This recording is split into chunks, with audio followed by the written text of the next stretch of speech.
We have a real treat for you today. If you're looking to start a business, you've been in the trenches, you've had a difficult time, we have the pleasure of having Kevin back, Kevin VanDuser. We're happy to have him back, and he's going to talk a little bit about his journey. I actually interviewed him almost 8-9 months ago, so darn near a year, and a lot has changed in his life. And we're going to touch base on where he is and things that have happened throughout this time frame. So if you're interested in learning more about how to develop your business, if you're interested in learning some mistakes that he's made in the past with operating his business and in his family life and all those things that he wishes to share, please stay tuned.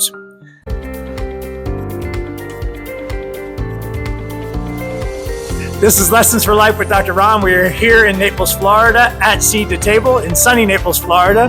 We love it here. We're here typically Tuesday morning. And in fact, Kevin, who's our guest today, does a Bible study just like Bill and I do on Tuesday morning. So I happened to capture him this morning asking if he'd come back on.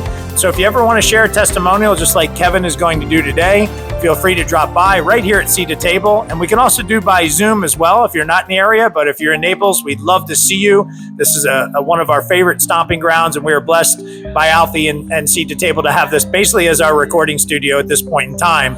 And with that said, I'm going to be introducing Kevin. Kevin's going to talk about some of the things that he's gone through since our last interview about 9 months ago. And some of the things I noted from our past interview that he had started back then 3 businesses.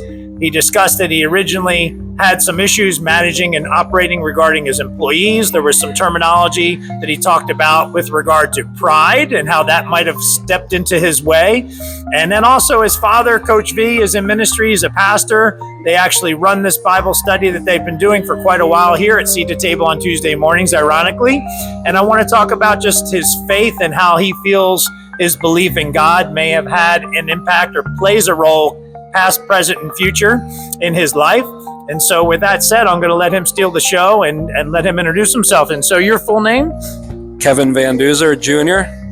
And go ahead and tell us a little bit about, kind of the things I mentioned. And we have some exciting stuff for you to share, just what you told me moments ago about where things have gone from a business perspective, but also maybe if you have anything you want to share otherwise, would be wonderful too, relationship-wise, friendship-wise, anything just in your life in general, not always just the business side. No, I'm grateful to be back on the show. It's crazy that it was 9 months ago. A lot's happened since then. God's blessed. I can say without a shadow of a doubt, this was a shaping moment for me last time I was on. So thank you for what you're doing and this show. Want you guys watch the show more and learn from it like I have. The last 9 months, 10 months has been amazing. I want to start by saying a lot of people might know me or our family, but I've probably started the most LLCs of anyone you'll have on this show, just because I figured out how to do it at a young age, and I was always an entrepreneur. And I've gone through hundreds of LLCs and nonprofits and other things, just helping people start them and being involved. God's blessed with some spirit of friendship. I love people, so I've always been drawn to certain people that are starting businesses, and I have a somewhat of a skill set in sales.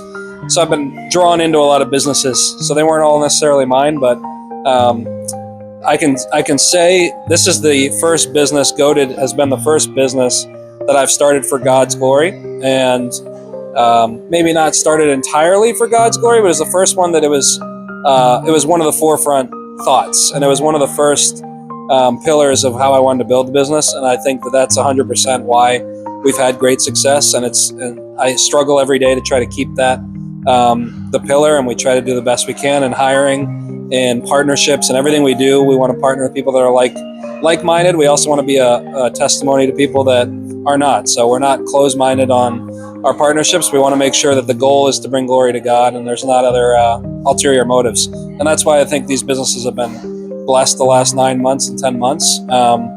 So very grateful for that. Humbled. Never would have thought I'll be on 3 podcasts today. I was on 2 yesterday. And it's not what God called me to do. I didn't think at the beginning, but telling our story and how God has worked has been a blessing, and it'd be a shame not to share it, what God's doing. So I'm excited to be here today. Amen. That's why we call it Lessons for Life.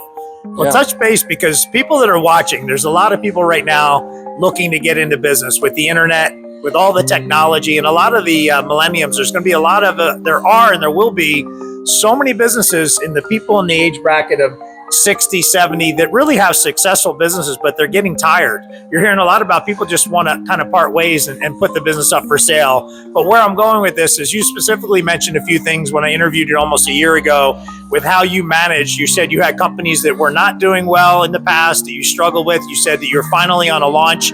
I think 3 different companies at that time that were finally starting to all 3 become successful. And obviously fasting forward to GOATED Golf, which is doing really, really well. You're building, we'll have you talk about, you just said you're expanding from buildings to warehousing, all that type of thing. But you also mentioned how you manage your employees, basics and fundamentals of operation, and the term pride, and how some of the things you've learned through your faith, the mistakes you've made, and what you would suggest someone that's going to start and drop an idea out there, but maybe you can protect them from making some of the obvious basic beginner mistakes that you made. Yeah, no, it's good. The main thing I would say, the first thing that was an impactful moment was my mom. We were evacuating for one of the hurricanes last year or a year and a half ago, and she said, if you want true joy in your life, you need to have the acronym Jesus, others, then yourself. And I was in the middle of starting some businesses. I traveled the world with PGA Tour, been at Super Bowls. My dad's worked 30-something Super Bowls in a row. I've seen the best athletes and superstars, Hollywood stars, and they're not happy. You see them going through stuff, miserable, and it's because you would think they have everything, but they don't. So I say that to say, when I started these businesses 16 months ago, the 3 businesses, see, I can never just start one. I started 3 LLCs just to keep them organized and separate. But the goal was to share Jesus's love and put others first. And a lot of times as an entrepreneur, it's hard to have that focus because we become entrepreneurs, or we want to be entrepreneurs, so that we can have freedom for ourselves, have the nice cars, the nice things, the nice vacations, the private jets. And if that's the basis of it, it hasn't worked out for me. God bless you if it works out for you. And a lot of those things are coming now that I put others first and put Jesus first in those, and I have true joy. There's a lot of grind that goes into being an entrepreneur. The second thing I'll tell you is, if you want to be a good entrepreneur, you have to spend the time, you have to make sacrifices, and you have to obsess on your field. So know what your target market is, know what your plan is for the business, and then obsess on those things. And I don't encourage obsessing about a lot of things, but if you want to be a good entrepreneur and you want to break into a market and be a disruptor, I think you have to obsess on that. I don't think people take that next step. They want to be an entrepreneur, and then they're not willing to quit the nightclubs at night. They're not willing to quit the podcast that doesn't bring them any value that they listen to. They're not willing to quit the music that doesn't bring them any value, and instead educate on YouTube or educate with good counsel and do those things. So you got to be smart with the way you use your time and have a clear plan and go attack that plan with obsession. Yeah, and I love exactly what you said, because Bill and I were talking, and Bill might shine his head in here in a minute because he's hiding back here. The kids today, the entitlement mentality, and just I think not all their fault. I think sometimes we blame the young individuals, but it really comes to the foundation. It comes down to mom and dad. Do they have the right development and basic insight, really, in how to mature? And what I mean by that is social media makes it look like you go from starting the business to Lamborghini in the same day. And I know I see that all the time for myself. And it's basically what you just said, that, people think that success is just instantaneous. And you and everyone I really speak with says that, there is work involved. There is time that takes. You just see the starting point and then you see the finish line in such a short time lapse that everybody thinks it's instant. And that doesn't seem to be the case for anyone, and for you in particular right now telling us what you said. And so I think that was an important point for the young individuals that watch this, or parents that share this with kids that have an idea. There's amount of work and dedication and sacrifice, unfortunately, that has to be made. But I think it all is in part of your own personal development and maturity.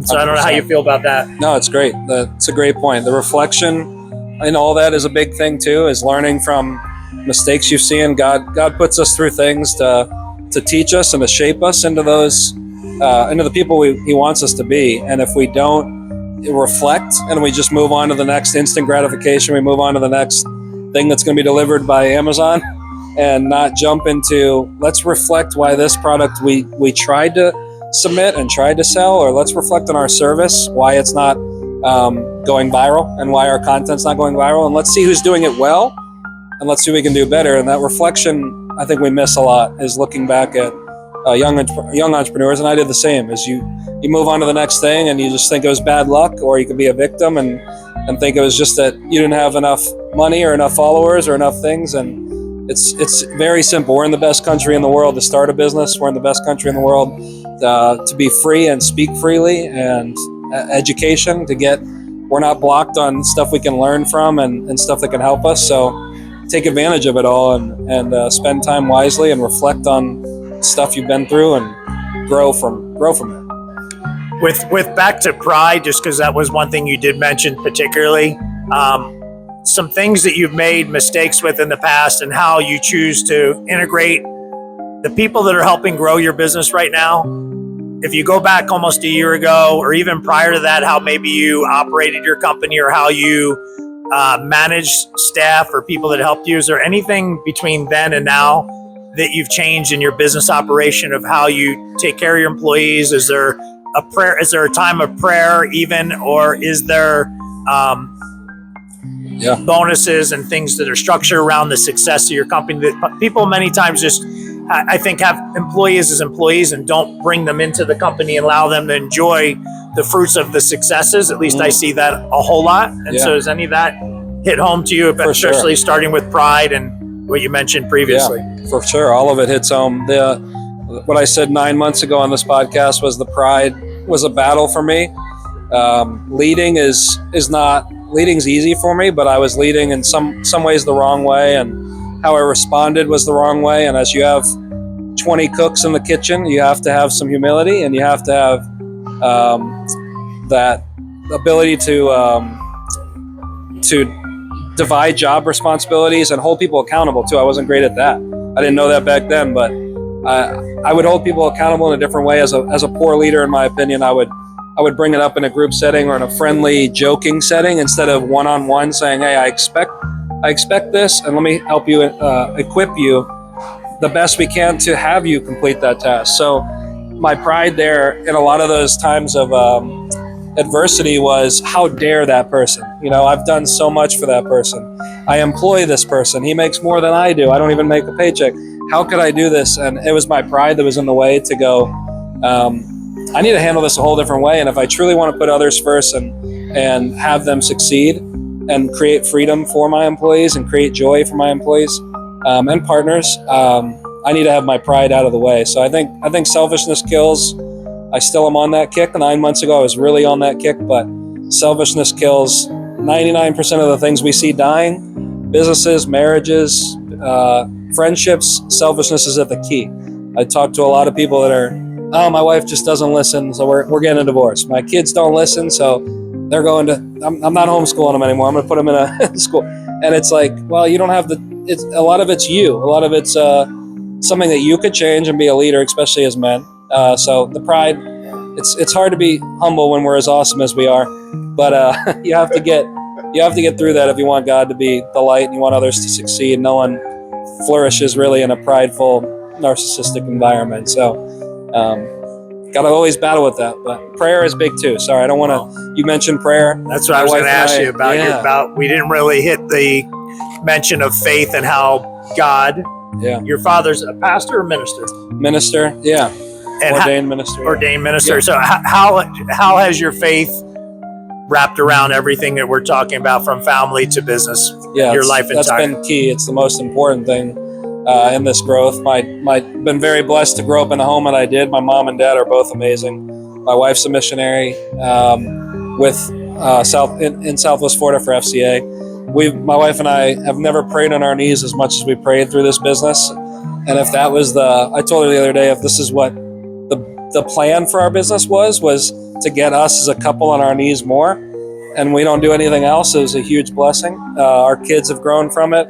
Our house is a better place for it. So a lot of times the business and things God lets us go through brings us to our knees for other reasons. And then you end up praying over your wife and seeing what she needs to be prayed for and what's not being met in her world, and things that I wouldn't have asked without the struggle or the adversity. So I cherish those moments, but my faith wouldn't be able to do anything without it. I think I feel empathetic to anyone that doesn't have it, because the world's constantly pushing fear and negativity, and if you don't have faith, it's hard to get through anything you watch or see or go through. So, and you talked about material things, and that comes up in the faith walk too. Like, all the things that people strive for are fleeting, right? You can't take it with you.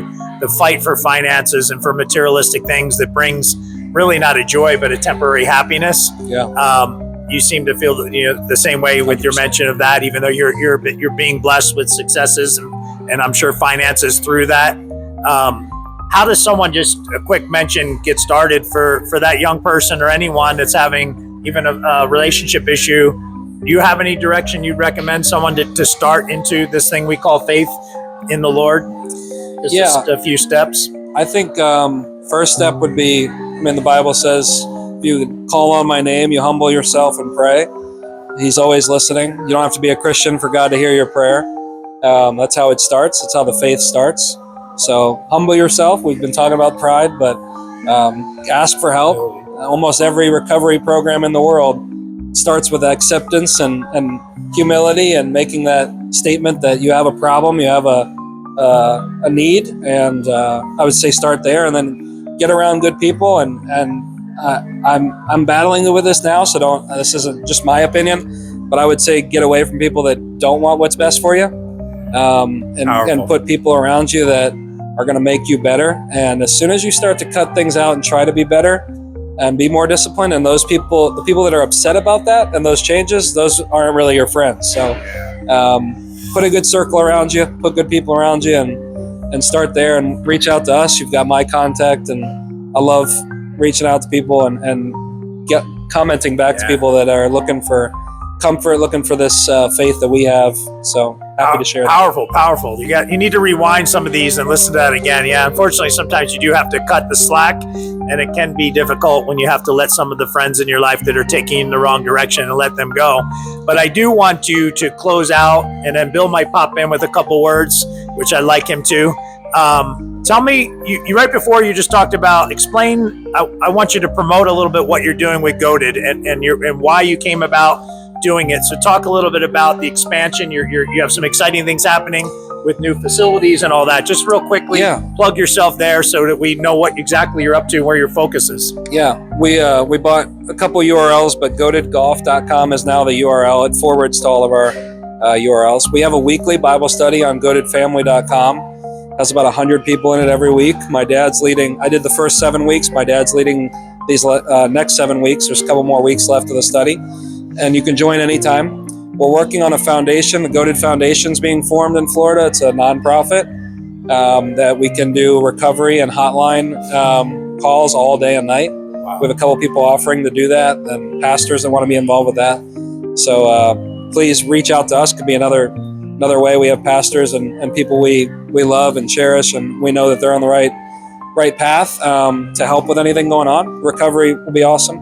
The app in the App Store is amazing. Every time we have a Bible study, I push notify everyone on the app. So Android and Apple, we have GOATED Golf app in both app stores, and you'll be up to date with everything we do if you do that. When we release this podcast, I'll send a notification. Every time we do a Bible study, I push notify everybody. So, and Instagram and Facebook, same thing. GOATED Golf, GOATED Putters.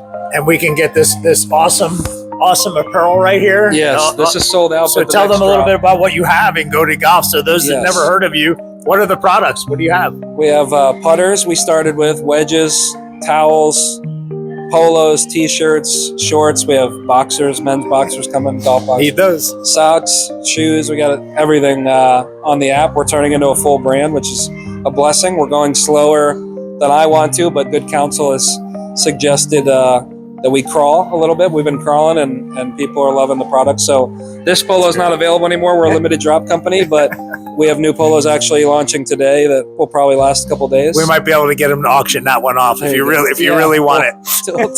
We'll start an auction. But we've been blessed. That's amazing. Bill, step in here real quick, and we're gonna come right behind. Awesome. You can dip your head right behind us. Yeah, I will. Hey, good morning, Kevin. Thank you so much. It was so so inclusive. There's so much going around the periphery of anything you do, and you brought it all together very well. I just wanted to add, not a whole lot I can add, but I just wanted to add, when you start any business, when you're involved in any relationship, remember what Jesus did, model Jesus. He never gave half, he gave whole. He never kind of sort of helped somebody. He never fixed one leg, not the other one. He did everything. So when you do something for someone, when you provide a product for someone, make it the best. Make it the best. Don't make it about, when it becomes about money, when finances become, you start compromising the gift that you're giving. So the gift that you're giving is a value for what you take in. Make sure as an owner, you're looking for the best product, best quality, same quality, lower price. It's your duty to research that and bring to your customer the best you can. I do a little bit of a service business, and when I service people, I give them much more. I give them more than I would even accept as a customer to someone giving me something. I go over and beyond, and I don't necessarily charge for a lot of that. It's just what I do, because modeling Jesus, that's what he did. And secondly, treat your employees. Without your employees, you have nothing. Treat your employees as your family. Your business becomes your family. It's an extension of your family. And like Kevin said, everything gets better with faith. Everything gets better with prayer. I know some businesses that start their mornings in prayer with their service people. At first it sounds a little corny, but I'll tell you what, everyone needs a little bit of prayer. And once you start, you'll have people sharing in that. And what prayer brings you is that ability to have loyalty and security for them within your business. So remember, give more than what you think is expected, and provide more as far as loyalty to your customers, first of all, and of course to your staff, all of your employees. It'll come back tenfold. And Kevin, just once again, thank you for offering your testimony. That's awesome. That was awesome. Thank you. Yeah, so Such a good word. you have any comment there? Yeah, it's amazing. That's great for me. It's very hard as an entrepreneur to get something for cheap and get it quickly, and not be as concerned with quality, and that's a great word. It was great for me today. And we try to make the best, but sometimes you need things faster, you need inventory faster, and you don't think about those things as much, and you take advantage of a loyal following and want to keep that. It's a great entrepreneur tip right there. Yeah, Word. and I know you're going to continue to put out great stuff. And GOATED Golf is all over social media, so you can check out his website. You said goatedgolf.com. Golf, yeah. And, please take a look and, support him and his venture. He's doing a great thing to serve our community. As you heard, he has outreaches. He's doing really amazing things to help God's kingdom. And we really appreciate the time he took. He's getting ready to head off to another podcast. And so this is Lessons for Life with Dr. Ron, and Lessons for Life with Dr. Ron, Bill, and Kevin today. And we appreciate you watching to this point. Please share comments. If you need to reach Kevin or any of those things, please reach out to me. We'll be happy to do that. Your comments are powerful. They allow us to know what your likes are and even what your dislikes are and what direction you'd like this channel to go. It was founded on testimonials, but we do relationship topics on our Rejuvenations conversation portion. We're going to move into longevity and health and wellness now that we're in June. So you're going to see some health and wellness topics. And please jump on our YouTube channel and click that subscribe button. That really helps us get our analytics up, so more eyeballs will get on this. And if you have a friend or family member or anyone you think this would benefit them, please share. And again, we're on social media on all platforms as well. And we always say that because you have the ability to share this out and expand this to allow us to get to more people and to help and serve more people, which is why we're doing that. So with that said, we're going to sign off. Lessons for Life with Dr. Ron, Bill, and Kevin today. We thank you for watching, and many blessings. God bless you all. Stay goated. And we're out. Stay goated.